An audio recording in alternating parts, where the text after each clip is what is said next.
All right, thank you once again for joining us today at Eastern is 24. Ashton Bike and Kunya Chili, Yazelo, Aishonobo Sinkita Dre Nama, Naiga de Kechi, Nature da Guagu, Otoi Protaco Yadre, Ise, Edico CD, Nine Rakuko, or one night walkable Dele, Kawatelu update, Bastamaki Fuku Namboa, on interview Emilia, Bastamaki Yabu insecurity, Yani Filimino Badinonemia, and the Emino Badadoloma. He have interviewed me na BBC News and CNN. So gaya bife, dikine gaya bife kese drop ola ifiche ni rokpo. No den kege, basta makaya bife nda ni na wana woke. Budele mas dele po ni rokpo. No basu wuro chinketa. All right, over to you, sir. Charges that have been levelled against you for fear of breaching sub judice rules. But we can ask you why you think you ended up in jail with a slew of defamation allegations against you. Let's just say that I didn't expect the subjects of my book to embrace me and smoke the peace pipe and sing Kumbaya. I always expected that there would be reaction. This is the book, by the way. It's called Nigeria and Its Criminal Justice System. You obviously offended some people, if not a single person. As I say, we can't go into the details of that, but it was the offence, apparently, in this book that got you into trouble. Is that right? Yes. It's the events recorded in the book that offended the principalities and powers in my country. Let's just put it that way. The things I had to say in the book, the events I recorded for posterity in the book, the totality of the offenses that I'm alleged to have caused and the crimes I'm supposed to have committed are encapsulated right there in the book. That's what it's all about, nothing more. And you were detained for about 3 weeks. That seemed to have had a fairly overwhelming effect on you. I looked at some videos you made shortly after your release, and it seemed you seemed completely and profoundly moved by what had happened to you.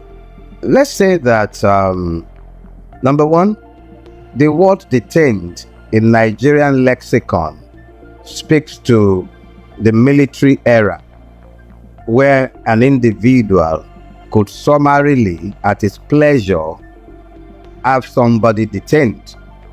Now, I said somebody, I didn't use the word citizen. You can't detain a citizen, because citizenship it presumes the rule of law if you're talking citizenship. So in the days of the military, because we could not be citizens since we were not governed by law, it was all right for somebody to summarily detain a person. In this case, I would prefer that we use the word imprisoned, because a process that advertises itself as being lawful had me remanded in prison custody. Now, the legality of that process will become the subject of litigations in the coming days, because it is my contention that the law did not apply in my imprisonment. I was imprisoned without the due process of the law. I was abducted from my office in Lagos. Policemen crossed 5 state lines from Ekiti to come to Lagos to abduct me in my office. These policemen picked me up and took me in company of a private security person who works for Mr. Afe Babalola. They abducted me from my office and hauled me before a magistrate on a charge that is unknown to law in Ekiti State. And I was sent to prison on account of that. Could we explain who Afe Balola is? He's just another lawyer. He's one of our most revered senior advocates. One of the doyens of the legal profession in Nigeria. That's who he is. Just another individual as myself. Well, he's quite a big name, a big personality. Most famous for giving £10 million to King's College London, 1% donation for students, African students who want to study human rights. Dele, your ordeal has been described as the weaponization of the legal system against dissent. You presumably would agree with that. And this action was taken, I guess you would propose, in order to shut you up, really, because the person in question didn't like what you said about him. You know, in law, we have a Latin maxim, and I would say that and allow it to suffice as an answer to your question, since I don't want to fall foul of the rule that would guard me from speaking to the case. In Latin, we will say res ipsa loquitur. The facts speak eloquently for themselves. All I have done is to write a book. I might very well be wrong. Let's imagine that I am. Surely there must be a process allowed by law for dealing with errant, foolish writers who would dare to defame legal titans or even a mechanic. It wouldn't matter who I've defamed. The truth of the matter is that a legal system works on the presumption that there must be justice for the aggrieved, justice for the accused, and justice for the society. So surely, this cannot be the way the Nigerian state is structured to deal with those with whom we disagree. I met better men than myself in prison. People who have no business being there, that are there. A society tells you how far it has walked on the journey to civilization by how it treats its wicked. I saw the way the Nigerian state treats its wicked, the prisoners. So I am thankful for my time there. So, Dele, putting this current case aside, this is the straw that broke the camel's back, so to speak. You've actually been making trouble for the authorities for quite a long time now. For how long have you been an activist? Highly vocal activist? In Nigeria, the word activist is one that I try to run away from. I like thinking that I'm simply another victim of Nigeria who is unwilling to accept his victimhood and would always fight to demand that I be treated as the citizen that the system pretends that I am. I think I came to the knowledge of the loss of my citizenship, or perhaps, maybe properly put, the illusion of my citizenship when I was 16 years old. By the time I was 16 years old, I had an episode with the Nigerian state as represented by the Nigerian police, where I was succinctly reminded of the fact that I wasn't governed by law, but by the whims and caprices of men. And from that time, I'd always known that I was never going to be accepting of this. Now, you're now in your 50s, so that's 40 years. Yes, protesting for 40 years. But what I would like to point out is that, which I find interesting, is that the alleged offense for which you were locked up is pretty mild compared to some of the things you've said against the system. Particularly, it's not just this government. It's not just this eminent legal luminary. You have actually been protesting for a long time about the many things that are wrong with the country and the system. Well, let me put it this way. And this is what I've told people who have attempted to situate Tinubu within the context of my current experiences. I'm not new in the consciousness of the average Nigerian, but I think those who have initiated this round of battle grossly underestimated the person they came up against. They thought I was the average Nigerian. But the problem is that I am a victim who is aware of my victimhood. And I've been protesting on behalf of victims in Nigeria for a long time. So it was easy for the other victims to find their voices in demanding my release. It was a vicarious battle that they fought for themselves. They were not just fighting for me, they were also fighting for themselves. So it was a battle that those who picked me up did not expect. I've suffered persecution on multiple levels from the state and the system, but it had never come into the public glare. I didn't bring it into the public glare. I fought in my private space. This was just a situation where the system or principalities within the system overplayed their hand. This is what happens to the average Nigerian every day. Mine just happened to be one of those cases where the average Nigerian found his voice. That's the only thing that happened. So, Dele, the situation as you describe it sounds quite intimidating, actually. How would you assess the space in Nigeria for freedom of expression and compare that, if you would, to previous phases of Nigeria's independence? You've obviously lived through several military regimes. Well, let me just say that, unfortunately for the Nigerian, our situation has not changed throughout my own lifetime. What has happened is that the temperament of those in power and the readiness and tolerance of the victims has determined to a very large extent the relationship between Nigerians and those who have ruined our country. Obasanjo is probably the most intelligent of the lot that has ruled Nigeria, but he is not in any way much different in temperament or tolerance for dissent as the current ones that have occupied the office in recent times.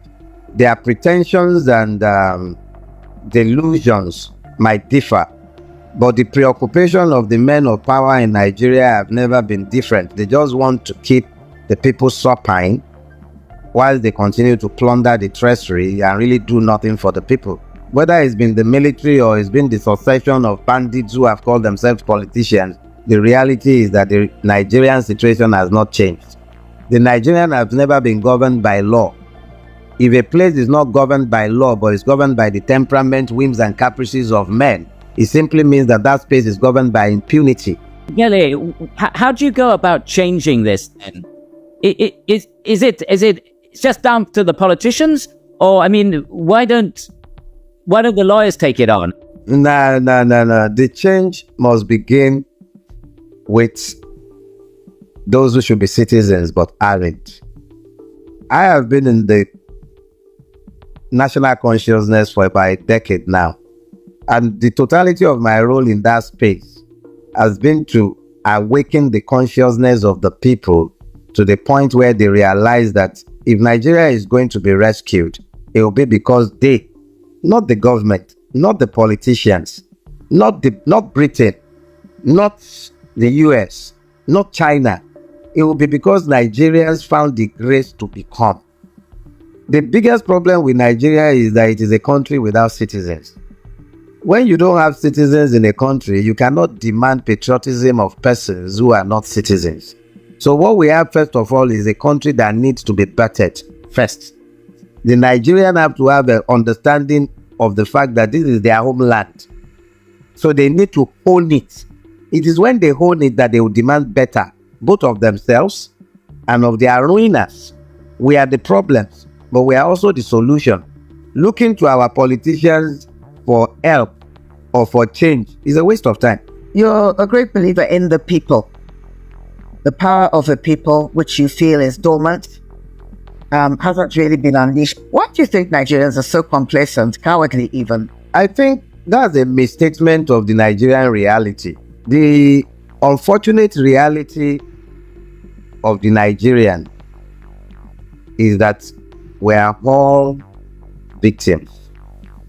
But we almost always find ourselves victimized and divided by those who could show us the commonalities of our affliction. They divide us behind ethnicity, they divide us behind religion, they divide us behind the most stupid things in the world. Those who rule Nigeria deliberately divide Nigerians along multiple fault lines. So when you have a situation where the Nigerian is constantly divided, it becomes next to impossible to unite them behind common purposes.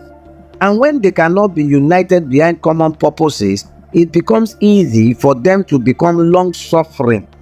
Not necessarily because they cannot fight, but because they've been divided.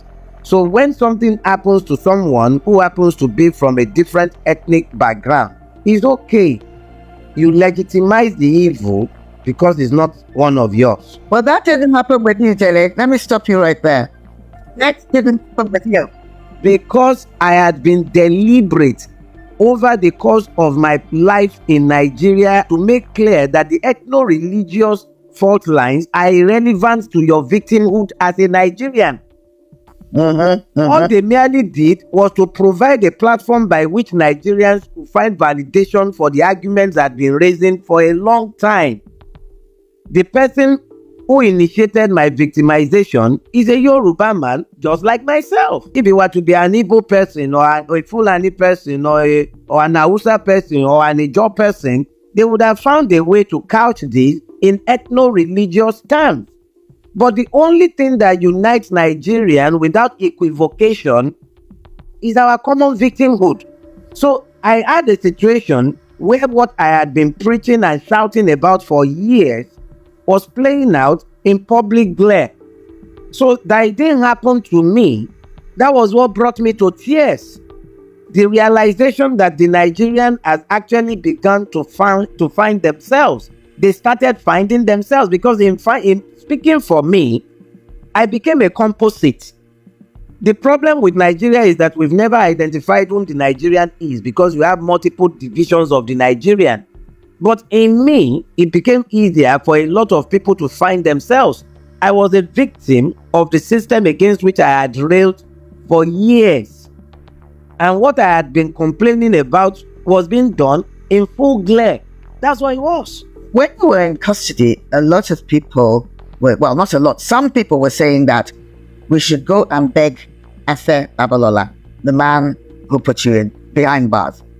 Because, you know, he's an elderly person, and here we have worship, what I call elder worship. So some people felt we should just go and beg the old man to let you go. And indeed, that was the approach that some people took.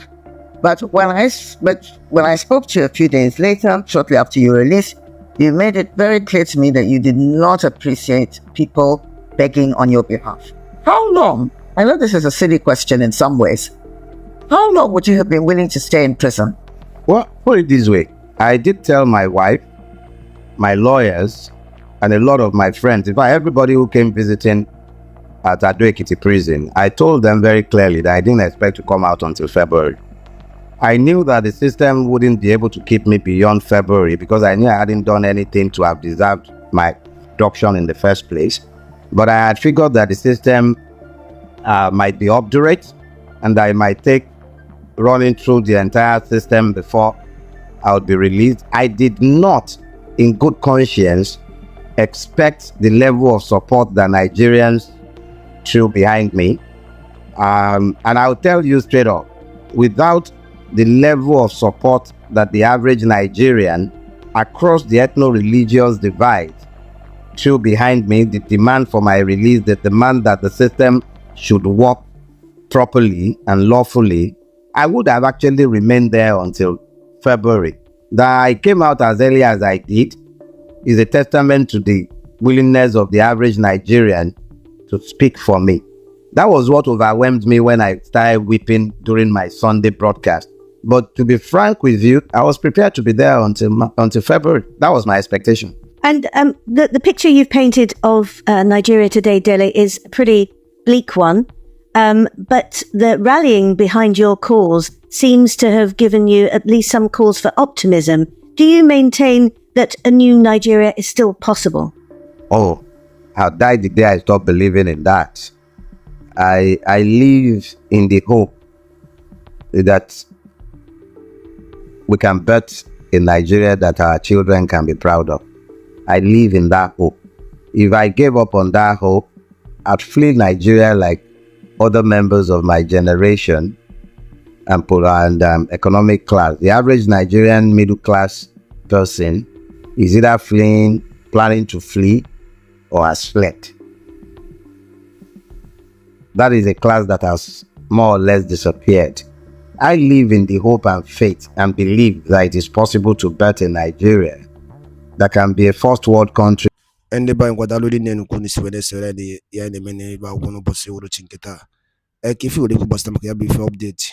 I will tell them from TVC News. Basta maka ifa ku nisi Simon eba na ndị Finland since the properties nke ife nwere ikwu gbasara maka ya bụ ife drop ọrụ ife iche n'ụdị nke gị gbasara maka ya bụ ife na Eastern District 24 ebe si were wetara onye bụ ozi dị oke mkpa nwanne nke mesịa na ụmụnne m